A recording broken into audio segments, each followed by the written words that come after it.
Mana bir shunday tushuncha bor. Yevropada deydi, bola 18 ga kirib pasportini qo'liga olgandan keyin mustaqil qo'yadi deydi. Ular deydi shu hayotga kurashib, lekin bizda Osiyo mentalitetida aytiladiki, bir inson 40 yoshda kamolga yetadi. 40 yoshgacha ota-ona, mahalla, ustozlar unga qarab turish kerak edi. Bu degani iqtisodiy jihatdan ta'minlash degani emas. U uni yalqov qilib tashlaydi. Ma'nan majruh qilib tashlaydi bolani. Lekin unga maslahatchi bo'lib turish mumkin. Otaning funksiyalari o'zgarib boradi. Dastlab bolangizda aytaylik 6-7 yoshigacha yoki 5 yoshigacha faqat uni ovqatlantirish, sog'ligiga qarash vazifasi bo'ladi sizga. Undan keyin asta-asta uni dunyo qarashini shakllantirish boshlanadi. Nega 6 yoshlar bolangizni ot bo'lib ustingizga mindirib, o'ynatib yoki bir razvelikatelniy o'yinlar o'ynatmasligingiz kerak. Nimaga sanoqni siz ham o'rgatmay, uni to'liq bog'chaga berib qo'yish kerak? Nimaga? U bola sizning kelajagingiz. Bog'cha o'zidan soqit qiladi. Bola 7 yoshga kirdi, marhamat buni maktabga bering deydi. 11-sinfdan keyin maktab soqit qiladi. Universitetda, lekin sizni hayotingizni oxirigacha sizga suyanchiq bo'ladigan farzand.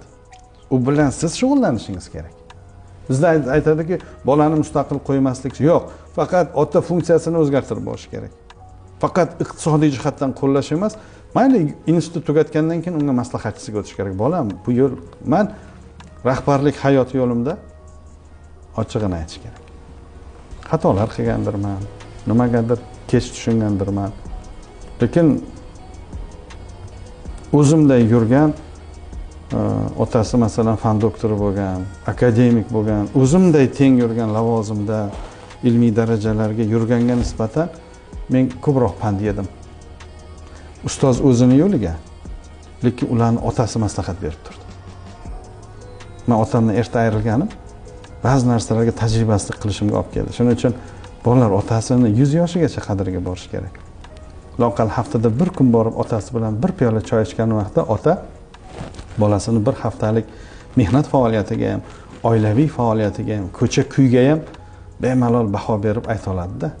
Bir men yaqinda ham o'qidim, siz ham hamma o'qigan uni, faqat ma'nosini biz aytsak balkim ta'sirchan bo'lar. Bir ulug' zotdan, olimdan ota bilan tortishish mumkinmi degan savol qo'yilganda, otani oyoq kiyimi bilan ham tortishga haqqing yo'q deb aytilgan-ku. Ota-ota-da baribir.